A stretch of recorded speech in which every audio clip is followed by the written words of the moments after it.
Hey, what's up, guys? It's KiPlusThree and the place to be. And I'm sorry I've been a little absent on my YouTube videos, but I'm trying to get back on track with that. Anyway, so this video is gonna be about basically episode 130 that just happened on Dragonball Super yesterday. I'm just gonna go over what my opinion is. Of course, you see the title. I don't like JIREN. I just don't. So just go over the fight first, and I'll just go over my opinion on JIREN itself. So the fight itself was really amazing. The graphics were just outstanding. Like they both had a little glowing heat effect going on. It was really cool. They're even for most of the fight. The reason I say even is because, while Goku was beating his ass at the beginning, that's because he wasn't powered up. Once he was powered up, then they got even and was decking it out and all that good stuff, and the ending happened, and however, because the fight happened, Goku was already mastered the UI, Ultra Instinct, whatever. He was already mastered that, like I say, roughly a minute or two before the fight. So what that would mean is he would instantly tire out faster compared to JIREN, who didn't go all basically his own Ultra Instincts until like later on when he was pushed to do it. So that's why JIREN was the one at the end with all the power left and just almost kicked his ass off the stage because he didn't start off that way.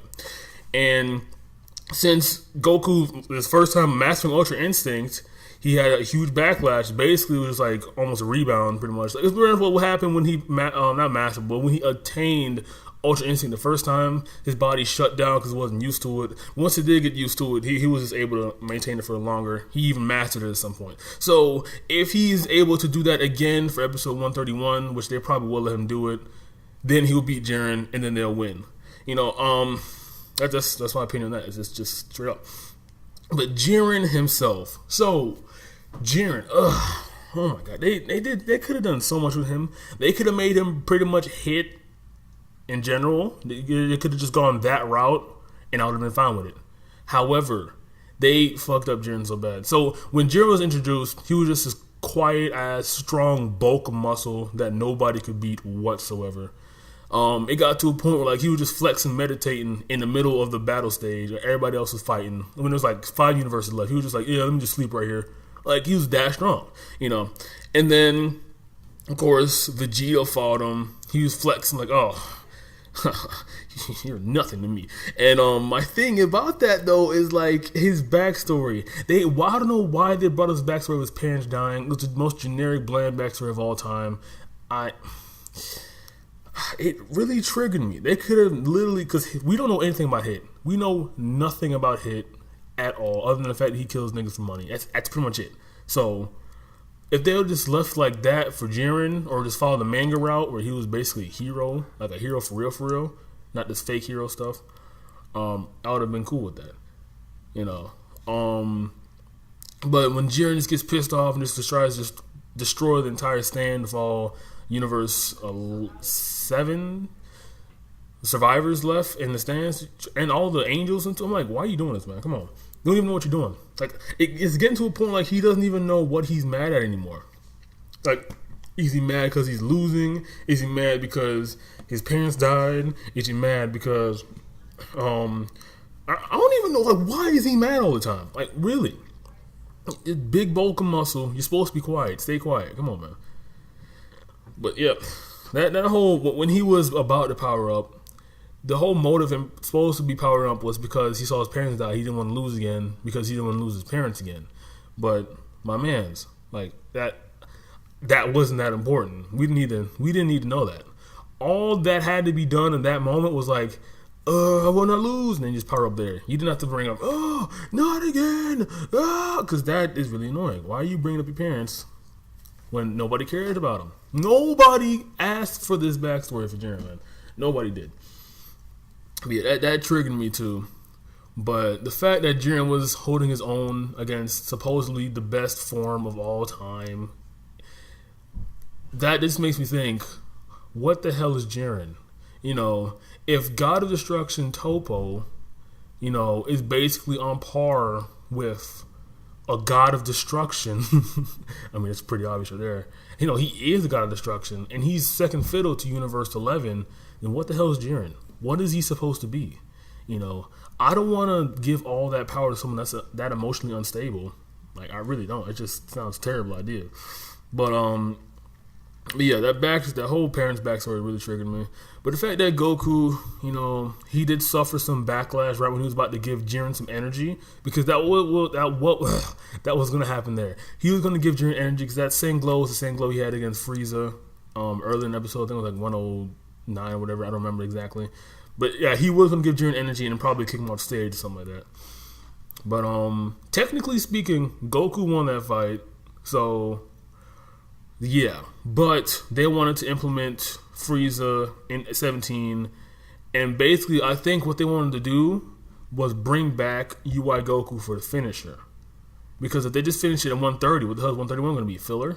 Like, come on. But yeah, that's that there. So let's just wrap this up right quick. So basically, I hate Jiren, and Master Goku having a huge rebound effect was pretty much to be expected, because I'm like, oh, this form's amazing and all, but this is the first time using it. What's going to happen? And it happened. So since Super's ending, I'm going to explain like why I'm kind of happy it's ending, and the positives and negatives they did going with Super. So first, when I started watching Super, it was like late. When I started watching Super, it was literally on episode 109. So I had to binge all that stuff. And I just finished Dragon Ball Z too. So I was like all hype up Dragon Ball Z, ready to hop into Super, and then I was just disappointed right off the bat with everything they did. So basically, a couple things. Basically, number Piccolo, he was supposedly on par with 17 during the Cell Saga. Because they were fighting when Second Form Cell was he was there, I guess. They were fighting. They were on par the entire time. And then 17 got 8. But my thing is, they didn't develop on Piccolo at all. They just used Piccolo as a plot device to develop Gohan again. And then Gohan's a completely different story himself. So they just messed up Piccolo. He just basically just like a soccer dad now. And they also messed up Trunks and Goten, because in the Buu saga, from what I remember, and I'm rewatching it now, they were a major part into making Buu stronger, or making Buu just like almost irrelevant, like strength wise. Like he almost needed to swallow Gotenks, or he would just be demolished right there, because they were that strong. They really were. I mean, the fact they messed Super Saiyan 3, yeah, that's kind of bullcrap, but it is Dragon Ball Z, you know.